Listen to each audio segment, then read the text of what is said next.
ठीक है, हम कल बताए थे कि ये सर्कल एक्स एक्सिस पे कितना लेंथ काटता है, यदि काटता है तो नहीं, intercept made by this circle, इस सर्कल के द्वारा एक्स एक्सिस पे कितना इंटरसेप्ट बनाया गया था। प्रूफ के सर्कल एक्स एक्सिस पे यदि सर्कल कट कर रहा है तो इतना लेंथ कट कर रहा है। हो सकता है कि कट नहीं भी करे, जरूरी है कि सर्कल सब एक्स एक्सिस को काटेगा, ऐसा जरूरी नहीं।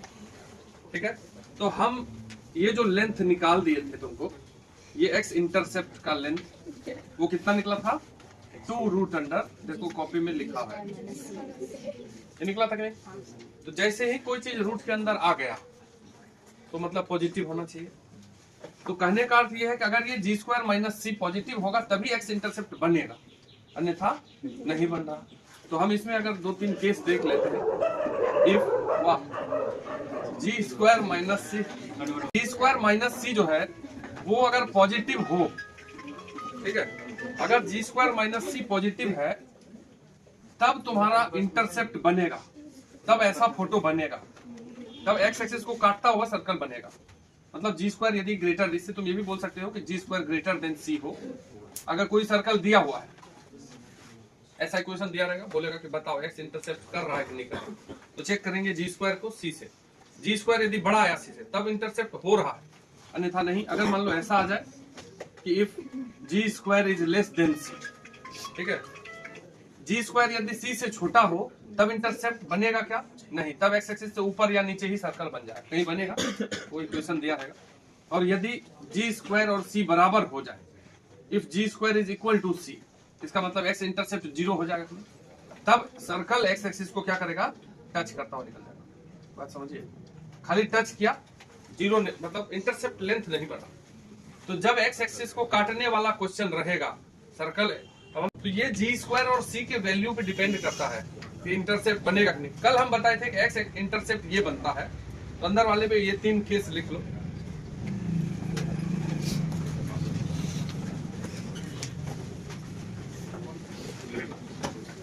क्वेश्चन नहीं है, ये सर्कल है, इस सर्कल के द्वारा एक्स एक्सिस पे जो इंटरसेप्ट बनाता है ये है लेंथ। ये फॉर्मूला कल ही यहां तक आ जाए। अब इसके नीचे हम लिखे हैं कि g² अगर बड़ा होगा c से तो काटता हुआ सर्कल, g² छोटा होगा तो एक्स एक्सिस पे नहीं जाएगा, और g² अगर बराबर है c के तो टच खाली कर जाएगा। क्या ये वाला जो सर्कल है, अब तुम लिख लो intercept made by circle on y axis, heading दो, इंटरसेप्ट मेड बाय सर्कल, इसी सर्कल का बात कर रहे हैं हम। y एक्सिस पे इंटरसेप्ट कितना बना रहा है, लिखो इसको, ये हेडिंग लिखिए, intercept made by circle on y axis. बताओ क्या करेंगे इसमें, ये बताओ। जैसे x एक्सिस पे इंटरसेप्ट निकाले थे वैसे ही y एक्सिस पे निकालें। कैसे निकालें, अगर हमारा ये सर्कल है 2gx plus 2fy plus c और पूछ रहा है y एक्सिस पे कितना इंटरसेप्ट, तो जहां y एक्सिस पे काटेगा वहां तो x 0 हो जाएगा, उसमें हम y 0 किए थे और इसमें x 0 करेंगे, तो x जब 0 करेंगे तो ये x खत्म, y² बचा, ये भी x खत्म, 2fy बचा और c बचा, तो ये y का क्वाड्रेटिक हो गया, नहीं हो गया। और अगर फोटो बनाना चाहोगे तो ऐसा y एक्सिस पे कटता हुआ फोटो, ये बात समझ रहे बात, क्यों, यही लेंथ है। अगर तुम मान लो कि ये y1 है और ये y2 है, तो हमारा जो लेंथ हमको जो फाइंड करना है वो क्या फाइंड करना है, y1 माइनस y2 का मॉड, मतलब क्योंकि ये लेंथ निकालना है तो मॉड। कल सेम इसी टाइप से बताए थे, नहीं बताए थे आपको। अब y1 माइनस y2 बताए थे तो हम क्या बोल दिए थे कि a माइनस b का एक फॉर्मूला होता है, a प्लस b का whole square minus 4ab, same कल बात की थी। a की जगह हम y1 और b की जगह y2 लिए थे। a minus b is equal to root under, a minus b is equal to root under a plus b का होल स्क्वायर माइनस 4ab। अब a प्लस b है y1 plus y2, y1 y2 इस equation का root है, इसी quadratic को solve करने पर वो y1 y2 प्राप्त हो रहा है, तो सम ऑफ रूट्स होगा y1 प्लस y2। कल सेम इसी तरीके से किए थे। तो सम ऑफ रूट्स की जगह क्या लिखोगे, माइनस b बाय, तो माइनस b इस इक्वेशन में क्या हो जाएगा, माइनस 2f का होल स्क्वायर, a तो 1 ही है ना, इसका कोफिशिएंट नीचे 1 है, अब minus 4 product of roots y1 y2, c by, इस इक्वेशन में c बाय a 1 ही है तो c स्क्वायर, सॉरी c, ठीक, ये अंडर रूट। तो देखो क्या हो गया, ये अंडर रूट -2 का square 4f square minus 4c। तो 4 को कॉमन करेंगे तो बाहर क्या आएगा 2। तो 2 रूट अंडर f, मतलब अगर हम डायरेक्ट भी लिख देते, समझ रहे हो बात को क्या बोल रहे हैं, अगर हम डायरेक्ट भी लिख देते ये फॉर्मूला तो कोई टेंशन नहीं था, क्योंकि सेम उसी तरीके से होता है। Intercept made by circle on y axis, इसका फॉर्मूला में सीधा g स्क्वायर की जगह f स्क्वायर आ गया, उसमें g स्क्वायर था। तो यहां भी तो 3 केस आएंगे। अगर f स्क्वायर बड़ा होगा c से, if this f square is greater than c, तब सर्कल y एक्सिस को 2 जगह जरूर काटेगा, क्योंकि लेंथ बनेगा। समझ रहे ना, सेम वही चीज है। और अगर f square is equal to c हो जाए तो ये 0 हो जाएगा, तब y एक्सिस को टच करता हुआ सर्कल बनेगा। और अगर f स्क्वायर छोटा हो जाएगा तब y एक्सिस को कोई रिश्ता नहीं रहेगा, सर्कल से बाहर बनेगा। तो फिर से लिख लीजिए, देखो डायमेट्रिक फॉर्म ऑफ सर्कल बताए थे, नहीं बताए थे।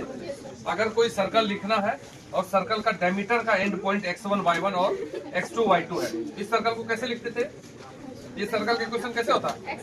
x1 x minus x2 plus y minus y। ये है डायमेट्रिक फॉर्म ऑफ सर्कल। लिखो थोड़ा सा, different form of circle. Different form of circle, circle को लिखने का थोड़ा सा अलग अलग 2-3 तरीका है। शुरुआत में तो बताए थे कि सर्कल का इक्वेशन का different form, centre radius form और general form. Centre radius form कैसा होता है? x वाला टर्म का स्क्वायर प्लस y वाला टर्म का square equal to r square, नहीं होता था? और जनरल फॉर्म वही x square plus y square plus 2gx plus 2f plus c equal to 0। तो 2 प्रकार का सर्कल था अपना। एक में सेंटर रेडियस देख के निकाल देते थे, दूसरे में क्या करते थे? सेंटर का फॉर्मूला था -g माइनस f और रेडियस का root under g square plus f square. ये सब याद रखो, भूल जाता है। देखो पहला लिखो इसमें डिफरेंट फॉर्म ऑफ सर्कल में पहला लिखे when circle is passing through origin. जब सर्कल ओरिजिन से पास करता हो, when circle is passing through origin 0 0, when circle is passing through 0 0 and has intercepts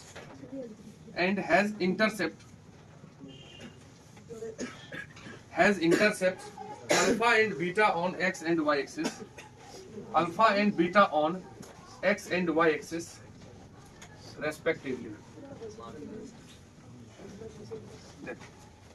अगर ये लाइन लिखा हुआ है सामने तो सर्कल कैसे लिखेंगे? क्या लिखा हुआ है? एक सर्कल है जो कहां से पास कर रहा है? ओरिजिन से। ओरिजिन से पास होने वाला सर्कल है और वो सर्कल x और y एक्सिस पे काटता है, नहीं? x एक्सिस पे काटता क्या है? अल्फा लेंथ, यानी कि ये वाला पॉइंट क्या हो जाएगा? Alpha comma 0। ये 0 0 है, यहाँ से अल्फा आगे काटा है। और y एक्सिस पे कितना काटा है? बीटा। तो y एक्सिस का ये पॉइंट क्या हो जाएगा? 0 कॉमा बीटा, क्योंकि y एक्सिस का पॉइंट है तो x 0 और x एक्सिस का पॉइंट रहेगा तो y 0। ये क्लियर है? अगर हम इन दोनों को मिला दें, मान लो ये A है और ये B है, इनको मिला दिए, हम बात करें तो ये एंगल कितना है बताओ? तो सर्कल में यदि एक लाइन है ऐसा और यहां से कहीं पे भी ले गए तो यहाँ 90 अगर बना हुआ है तो इसका मतलब ये लाइन डायमीटर है। अगर यहां से ऐसे करके लाइन ले गया और वहां 90 बन गया तो ये AB क्या है? डायमीटर पे ही ऐसा होता है। तो अगर यहाँ 90 है तो इसका मतलब ये वाला जो डॉटेड लाइन बना है वो क्या है? ये क्लियर हो गया, यहाँ नहीं हो गया? तो अगर AB डायमीटर है तो डायमेट्रिक फॉर्म वाला सर्कल लिख सकते हैं, क्योंकि डायमीटर का एंड पॉइंट तो दिया हुआ है। तो इक्वेशन ऑफ सर्कल अगर हम लिखें, यहाँ पे AB डायमीटर हो गया, ठीक है? AB तुम्हारा डायमीटर हो गया, तो इक्वेशन ऑफ सर्कल लिखेंगे x माइनस x1। तो x1 हो गया तुम्हारा 0 मान लो, x minus 0, x minus x2 alpha plus y minus y1, तो y minus beta into y minus 0 equal to 0। इसको बढ़िया से लिख देते हैं x into x minus alpha plus ये वाला y हो जाएगा अपने y into y minus beta equal to 0। ये सर्कल का इक्वेशन हो गया, ठीक है? तो सर्कल का इक्वेशन लिख दिए। जब ऐसा लाइन लिखा हुआ कहीं पे भी आएगा तो ऐसे ही सर्कल लिखना है, पासिंग थ्रू ओरिजिन और x एक्सिस y एक्सिस को किसी जगह पे काट रहा है, तो ऐसे सर्कल का इक्वेशन लिखेंगे। इसको नोट कर लीजिए। देखो दूसरा, circle touches, when circle touches x axis at a given point। देखो बहुत ही जरूरी पॉइंट है ये सब। सर्कल तुमको अगर ये सब समझ के अच्छे से कर लिए तो बढ़िया समझ में आ जाएगा। पूरा बेसिक से बता रहा हूँ। When circle touches x axis at a given point, यदि तुमको क्वेश्चन वाला बोले कि एक सर्कल है और वो एक्स एक्सिस को टच करे, सर्कल है और वो एक्स एक्सिस को टच कर रहा है किसी दिए हुए पॉइंट, वो पॉइंट दिया रहेगा, एक्स एक्सिस पे टच करने वाला पॉइंट दिया रहेगा, तो मतलब ये कैसा पॉइंट होगा बताओ? वाई कोऑर्डिनेट 0 होगा। ऐसा पॉइंट दिया रहेगा, बोलेगा कि एक सर्कल है एक्स एक्सिस पे यहाँ टच कर रहा है, वो पॉइंट दे देगा। आगे का लाइन और लिखा रहेगा। क्वेश्चन यहाँ से शुरू कैसे करेंगे? तो जब ये लाइन लिखा रहेगा एक्स एक्सिस पे टच कर रहा है कहीं, तो ये फोटो बनाए। अब यहाँ से एक वर्टिकल लाइन ले जाएंगे। 10th में भी पढ़े हैं कि अगर सर्कल को कोई लाइन टच कर रहा है, अभी आगे भी पढ़ेंगे, इसको टेंजेंट बोलते हैं। और टेंजेंट जहाँ टच करता है इसको कॉन्टेक्ट पॉइंट बोलते हैं। वहां से अगर एक लाइन ले जाएंगे तो सेंटर से ही पास करेंगे, इतना है परपेंडिकुलर अगर रहेगा, और उसको नॉर्मल बोलते हैं। आगे 12th में टेंजेंट एंड नॉर्मल एक टॉपिक ही है, ठीक है। अभी 11th में सारा टेंजेंट वगैरह पढ़ेंगे, जो पढ़ लेता है उसको आगे ठीक रहता है। यहाँ से अगर ऐसे परपेंडिकुलरली लाइन ले जाओगे तो कहाँ से जाएगा ये? तो ये सेंटर हो गया। अगर तुम यहाँ खड़े हो और यहाँ से इस साइड एक्स की तरफ अगर मूव करेंगे तभी ना एक्स बदलेगा। अगर हम यहाँ से सीधे ऊपर चले जाए एक्स बदलेगा क्या? X constant. वर्टिकल लाइन पे क्या कांस्टेंट होता है? एक्स। पहले भी बताया है, अगर x इक्वल टू के है तो ये वर्टिकल लाइन है, और अगर y इक्वल टू के है तो हॉरिजॉन्टल लाइन है। हॉरिजॉन्टल लाइन पे y नहीं बदलता और वर्टिकल लाइन पे x नहीं बदलता। इस वर्टिकल लाइन के हम इस तरफ होंगे तब ना x बदलेगा।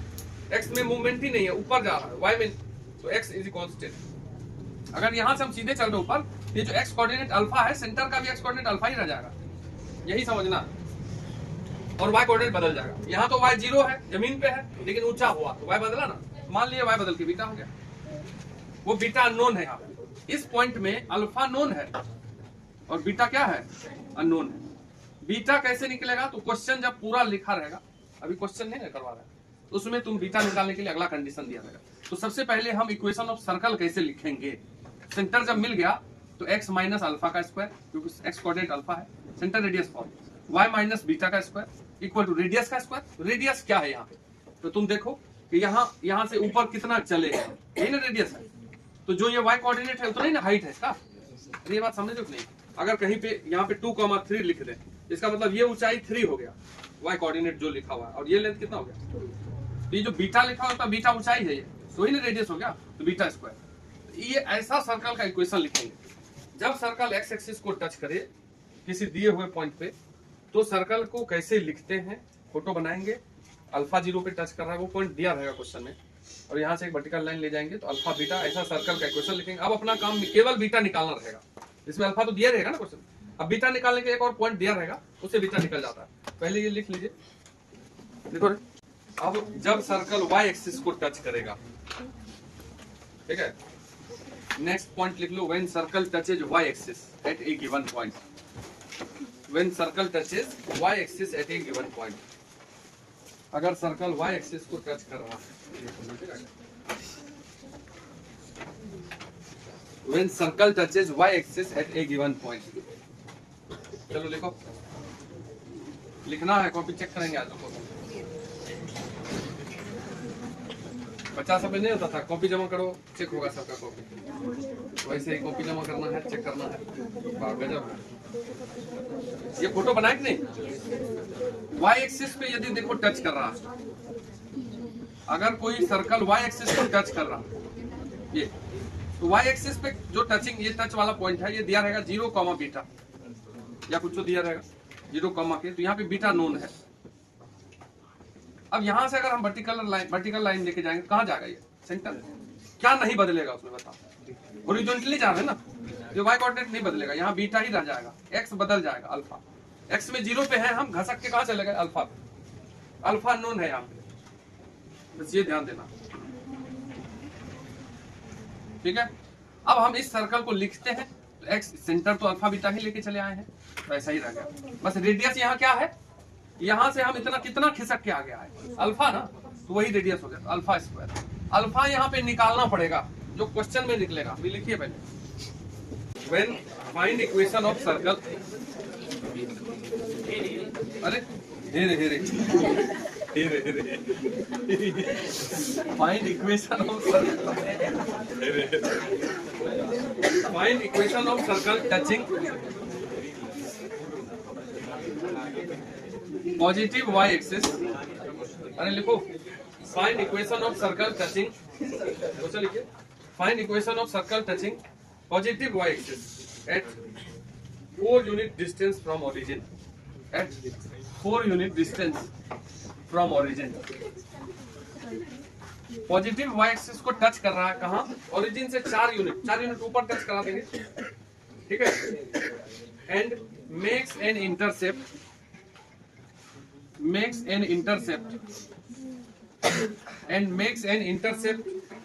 of 6 unit length on x axis। तो देखो क्वेश्चन सभी लोग लिखिए। पहले क्या बोला है कि एक सर्कल लिखना है जो y एक्सिस को टच कर रहा है, y एक्सिस को टच करता हुआ सर्कल और x एक्सिस को काट भी रहा है।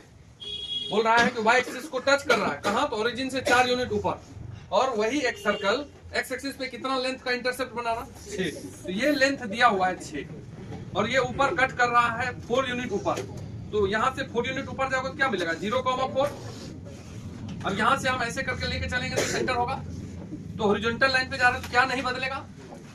4 नहीं बदलेगा, और ये 0 से अल्फा चलेगा, मान लो 4, ऐसा होगा सेंटर। कोई दिक्कत?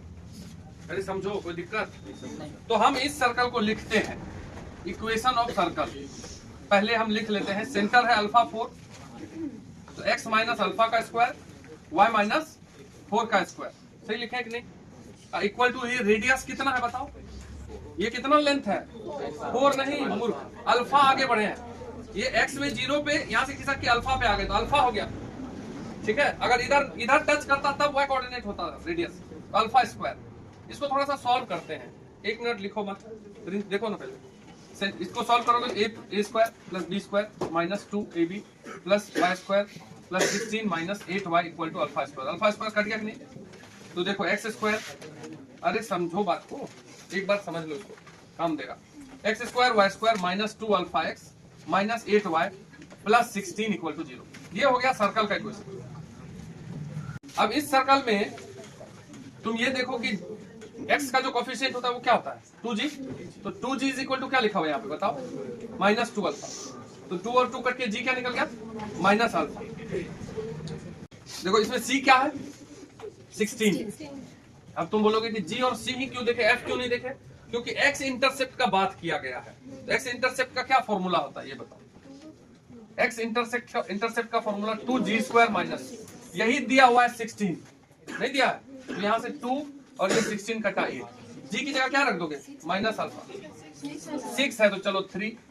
अब ठीक है, अब यहाँ हो गया रूट अंडर g की जगह minus alpha square minus c की जगह 16, ये इक्वल टू 3। तो ये हो गया अल्फा स्क्वायर माइनस 16, रूट उधर जगह क्या होगा? तो alpha square equal two plus minus 4। मतलब ये जो सेंटर का अल्फा है निकला कि नहीं? तो 2 अल्फा निकला, यानी कि 2 सर्कल पॉसिबल होगा। इधर भी ऐसा सर्कल बन सकता है, बात समझ रहे हैं? तो ये जो अल्फा कॉमा 4 है, मतलब 5 कॉमा 4, तो अल्फा इधर आएगा, माइनस 5 कॉमा 4 भी सेंटर हो सकता है। तो इसलिए इक्वेशन ऑफ सर्कल कैसे लिखोगे बताओ? एक बार इस सर्कल का इक्वेशन लिखते हैं। 5 4 सेंटर है, तो x माइनस 5 का स्क्वायर प्लस y माइनस 4 का स्क्वायर, और रेडियस कितना हो जाएगा? यही ना 5, अल्फा की जगह 5 रख रहे हैं, तो 25 ये निकल गया। और दूसरा सर्कल क्या बन सकता है? जब अल्फा की जगह प्लस 5 रखो, तो x प्लस 5 का स्क्वायर तब ना माइनस 5 सेंटर आएगा, और y माइनस 4 का स्क्वायर इक्वल टू 25। ये 2 सर्कल पॉसिबल है। अब हंसो बोलो।